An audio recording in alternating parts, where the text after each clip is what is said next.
Feliz sábado a todos os nossos amigos da Escola do Pensar. Estamos aqui muito contentes para mais uma live. Hoje, dia 10 de fevereiro de 2023, e o assunto nosso hoje é obediência à lei. É um assunto polêmico até. Devemos obedecer à lei ou não? Acho que para algumas pessoas é um assunto simples, porque a obediência é o mínimo que nós devemos ao nosso grande Deus. Vamos orar. Eterno Pai, muito obrigados porque o Senhor tem nos abençoado até aqui.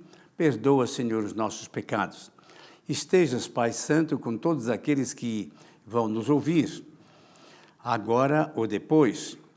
Deus misericordioso, nós nos entregamos inteiramente em Tuas mãos, que o Senhor perdoe os nossos pecados e nos purifique de todo o mal, em nome de Jesus. Amém. Vamos ler em primeiro lugar o capítulo 14 de João, os versos 13 e 14. Por que obedecer? Para que serve a obediência, além de fazer bem para nós? Então, em João 14, verso 13 e 14, diz o seguinte: em meu nome, isso farei a fim de que meu Pai seja glorificado no Filho. Então, a obediência a Deus é para glorificar a Deus no Filho, que é Jesus. Esta é uma das razões de obedecermos. Quando você obedece, glorifica o Pai, que está no céu. E no 14 diz assim: se me pedirdes alguma coisa em meu nome, eu o farei. Então devemos pedir as coisas ao Pai e Ele fará. Ora, se Ele vai atender-nos nos nossos pedidos, que sejam pedidos coerentes, é lógico, então Ele vai nos ceder. E por que não obedecermos a esse Deus maravilhoso, Criador de todas as coisas? Nosso pensamento é muito pequeno para imaginar quem é Deus. Ele é o poderoso, é aquele que fez todas as coisas, todo o universo, tudo que existe foi o Pai, o Filho e o Espírito Santo que fizeram. E depois relataram de uma maneira extraordinária, através das Escrituras, o que acontece com tudo, quem é Deus, quem é Jesus, quem é o Espírito Santo. Isso, com cuidado, nós vamos aprendendo cada dia mais. Como é bom estudar as Escrituras. No verso 15, que diz assim: se me amais, guardareis os meus mandamentos. É um pedido de Deus. Se vocês me amam, guarde a minha palavra, guarde os meus mandamentos. Em outro lugar ele diz que não são pesados, eles são para a vida. Quando você quer reafirmar ou purificar o seu caráter, olhe para a lei de Deus. Se você mata, não mate mais. Se você mente, não minta mais. Se você adultera, não adultere mais. Se você rouba, não roube mais. Se você fala mal da vida dos outros, não fale mais. Se você deseja as coisas dos outros de uma maneira cobiçosa, não faça mais. Se você desonra pai e mãe, não desonre mais. Se você toma o nome de Deus em vão, não tome mais. Se você adorava coisas criadas, coisas feitas pelos homens, ou mesmo por Deus, não faça mais. Tenha um Deus misericordioso. E, sobretudo, não esqueça do quarto mandamento. Lembra-te do dia de sábado para separar para as coisas divinas, que são suas também. Então, caminhando mais, nós vamos ver em 1 João, capítulo 3, versos de 4 a 6. Todo aquele que pratica o pecado também é transgressor da lei, porque o pecado é a transgressão da lei. O que é pecado é a transgressão da lei. E a lei, quando ela é transgredida, gera pecado. E nós devemos fugir do pecado, porque o pecado destitui a graça de Deus em nós. Nós somos cheios de graça, e quando a gente peca contra Deus, desobedece a Deus, nós perdemos a graça. Aí vai ser necessário pedir perdão, arrependimento, e até que nós sejamos de volta aceitos pela graça de Deus. E o nosso nome está sendo escrito no livro da vida. Depois que o nosso nome foi escrito no livro da vida, não há mais perdição. E também depois que o nosso nome foi escrito no livro da morte, não há mais salvação. O Espírito Santo será retirado da terra. E nós sabemos que ele disse: aquele que é justo, continue justo, e o que é impuro, continue impuro. Isso está em 1 João, capítulo 3, verso 4 a 6. E agora nós vamos ler Mateus, no capítulo 5, 16, 17 até o 20.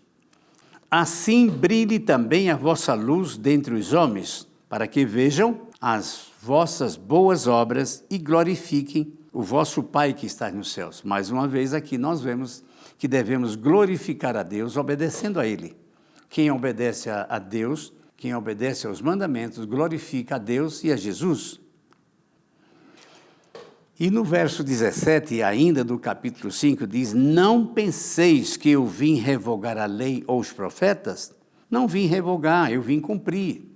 Cumprir não é acabar, cumprir é executar. Porque em verdade vos digo que até que o céu e a terra passem, e não passaram ainda, nem um i e nem um tio jamais passará da lei, sem que tudo se cumpra. E diz ainda mais na frente: aquele, pois, que violar um desses mandamentos, posto que um dos menores, e assim ensinar aos homens, esse será considerado o mínimo no reino dos céus. Aquele que obedecer e ensinar será chamado grande no reino dos céus. Veja que há uma vantagem muito grande, há benefícios para aqueles que guardam a lei, aceitando a salvação pela graça e ensinando aos outros. É a nossa missão, não só obedecermos, mas também ensinar outros a obedecer. Isso é bênção maravilhosa em nossa vida.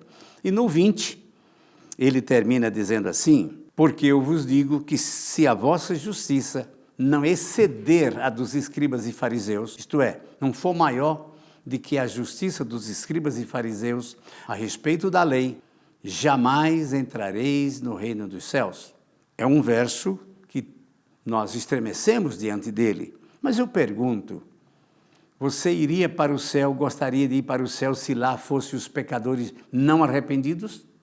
Que matassem, roubassem, adulterassem, não tivesse compaixão dos irmãos, não amasse a Deus, desonrasse pai e mãe, adorasse imagens e esculturas?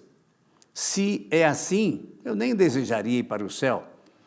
Mas essas pessoas, mesmo nós que pecamos contra os mandamentos, a gente pede perdão, se arrepende, pede a Deus que novamente nos conte com a sua graça, e Ele vai fazer isso, Ele promete. Se a gente peca, pede a Jesus perdão e Ele perdoa. Vamos então agora partir para os últimos versos. 1 João 2, verso 3 e 4. Ora, sabemos que o temos conhecido, a Deus, se guardarmos os seus mandamentos. Aquele que diz, eu conheço a Deus, e não guarda os seus mandamentos, é mentiroso. Nele não está a verdade. Confesso para vocês que eu estremeci diante desse verso. Repetindo. Ora, sabemos que o temos conhecido se guardarmos os seus mandamentos. Aquele que diz, eu conheço a Deus, mas não guarda os seus mandamentos, é mentiroso. Quantos são os mandamentos? 10, que se dividem em 2. Os 4 primeiros se referem a Deus, o amor a Deus, o respeito, o amor, a adoração a Deus. E os outros 6 se referem ao amor ao próximo, como a nós mesmos, que é honrar pai e mãe, não matar, não adulterar, não furtar, não dizer falsos testemunhos contra o próximo e nem desejar as coisas do próximo, não cobiçar. Deve ser o nosso pedido a Deus que nos dê sabedoria para que possamos ser possuidores da graça dada por Jesus para a nossa salvação e para que essa graça permaneça em nós, nós devemos obedecer a Deus naquilo que Ele nos pede. Se me amais, guardareis os meus mandamentos. Deus seja louvado por todas essas coisas e eu desejo a vocês, nesse dia e nessa semana que se inicia, ou nesse sábado que daqui a pouco teremos, que sejamos abençoados para compreender e obedecer a palavra desse Deus maravilhoso, em quem nós queremos louvar e bendizer. Vamos orar. Eterno Pai, mais uma vez, nós nos entregamos inteiramente em Tuas mãos, e que a Tua graça nos alcance, para que possamos ser livres dos pecados, não porque haja em nós merecimento, mas porque o Senhor mereceu por nós Pai Santo, ajuda-nos a sermos obedientes à Tua palavra, para poder gozarmos desta alegria extraordinária de sermos Teus filhos, amando a Ti, Pai Santo, e também aos nossos semelhantes. É em nome de Jesus que pedimos agradecidos. Amém. Feliz sábado para todos vocês e até a próxima.